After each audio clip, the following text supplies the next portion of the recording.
नमस्कार दोस्तों, मैं अनिल एक बार फिर हाजिर हुआ हूँ आपके सामने एक और नई वीडियो के साथ। इस वीडियो में हम बात करने वाले हैं बायर की 5210 और केसरी 5111 के बारे में कि आखिर इन दोनों में क्या अंतर है।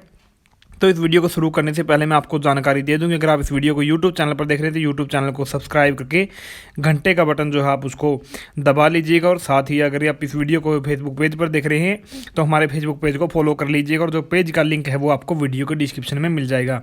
तो चलिए वीडियो को शुरू कर लेते हैं। तो दोस्तों, बायर की ये दोनों ही वैरायटियाँ काफ़ी फेमस हैं, 5210 और केसरी 5111। अपनी अपनी जगह पर दोनों ही बेस्ट हैं, लेकिन फिर भी देख लेते हैं कि आखिर दोनों की क्या क्या विशेषताएं हैं। तो चलिए शुरू कर लेते हैं। सबसे पहले बात कर लेते हैं इनके समय की। तो जो केसरी 5111 है वो 105 से 115 दिन की फसल है, यानी कि कम समय की, जबकि जो बायर की जो 5210 है वो 125 से 135 दिन का समय लेती है। जो उत्पादन की अगर हम बात करें, जो 5111 का उत्पादन है वो 11 से 12 क्विंटल प्रति एकड़ का आपको देखने को मिलेगा, जबकि 5210 का जो उत्पादन है वो 10 से 15 क्विंटल प्रति एकड़ देखने को मिलेगा। जो 5111 है वो कम पानी की सरसों है, और जो 5210 है वो ज़्यादा पानी की सरसों है। अब बात कर लेते हैं कि आखिर इसके समय की बुआई की। तो जो 5111 की जो बुआई का समय है वो 29 सितंबर से 15 नवंबर तक आप इसकी बिजाई कर सकते हैं, और 5210 की अगर बात करें तो 15 सितंबर से 15 नवंबर तक आप इसकी बिजाई भी कर सकते हैं। जो 5111 है वो हालांकि जो अगेती किस्म है, यानी कि उसको जो है आपको सितंबर के लास्ट में या फिर जो अक्टूबर है, अक्टूबर के फर्स्ट वीक में उसको लगाना चाहिए। अब बात कर लेते हैं ऊंचाई की। तो जो 5111 की ऊंचाई है वो 140 से 160 सेंटीमीटर होती है, जबकि 5210 की जो ऊंचाई है वो 200 से 220 सेंटीमीटर होती है। तेल के परसेंटेज की बात करें तो दोनों में ही 40 से 42% तेल पाया जाता है। सिंचाइयों की बात कर लेते हैं, जो बहुत ज़रूरी चीज़ है, इन दोनों में यही अंतर है, क्योंकि जो 5111 है वो कम पानी की सरसों है, तो उसमें अगर आप एक पानी और हल्की फुल्की दूसरे पानी की जगह बारिश हो जाती है तो भी ये सरसों अच्छा उत्पादन यानी कि 8-9 क्विंटल या 7 क्विंटल आपको दे देगी। लेकिन जो 5210 है उसको कम से कम जो है अच्छी सी 2 सिंचाइयों की ज़रूरत होगी, लेकिन अगर आपके पास 3 सिंचाई भी उपलब्ध हैं तो 3 सिंचाई भी आप कर सकते हैं, आपको और अच्छा उत्पादन देखने को मिलेगा। बात कर लेते हैं बीमारियों की।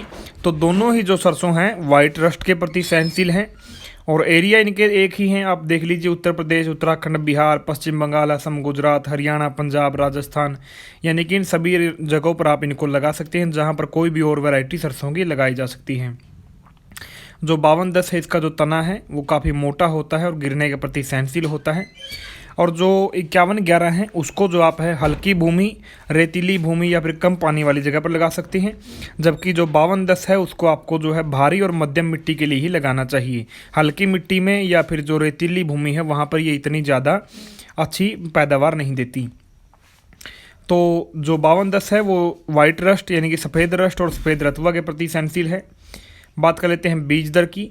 तो दोनों ही वैरायटियों की बीज दर सेम ही रहती है। अगर आप शुरू में बिजाई करते हैं तो आप 1.25 किलो एकड़ जो है प्रति एकड़ के हिसाब से बीज ले सकते हैं। अगर मशीन से बुआई करते हैं तो 1 किलो ले सकते हैं। लेकिन अगर आप थोड़े लेट हो जाते हैं, यानी कि नवंबर तक अगर आप पहुंच जाते हैं, नवंबर के फर्स्ट वीक में अगर आप बुआई करते हैं तो आपको जो बीज है तकरीबन 1.5 किलो प्रति एकड़ के हिसाब से दोनों ही वैरायटियों को लेना पड़ेगा। कीमतों की बात कर लेते हैं। तो जो 5111 है वो 600 से लेकर के तकरीबन 650, 660 या 670 कुछ इस तरह से इसकी कीमतें देखने को मिल रही हैं।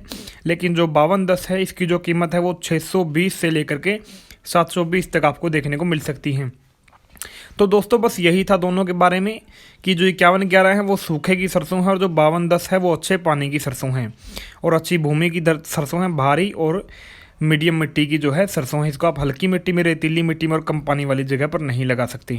उत्पादन का जो थोड़ा बहुत फर्क पड़ता है, क्योंकि जो 5111 है वो 7 से 8 क्विंटल का उत्पादन नॉर्मली, यानी कि अगर आप 1 पानी देते तो भी दे देती है, जबकि जो 5210 है उसको 2 से 3 पानियों की जरूरत होती है, और तकरीबन 10 से 11 या 12 क्विंटल का उत्पादन आमतौर पर इसका देखने को मिलता है। तो बस यही था दोस्तों इन दोनों के बारे में।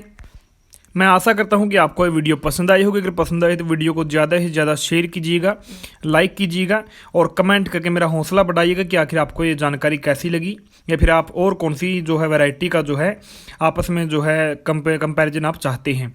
तो मैं कामना करता हूँ कि आपका आज का दिन शुभ हो, और वीडियो देखने के लिए आपका बहुत बहुत धन्यवाद।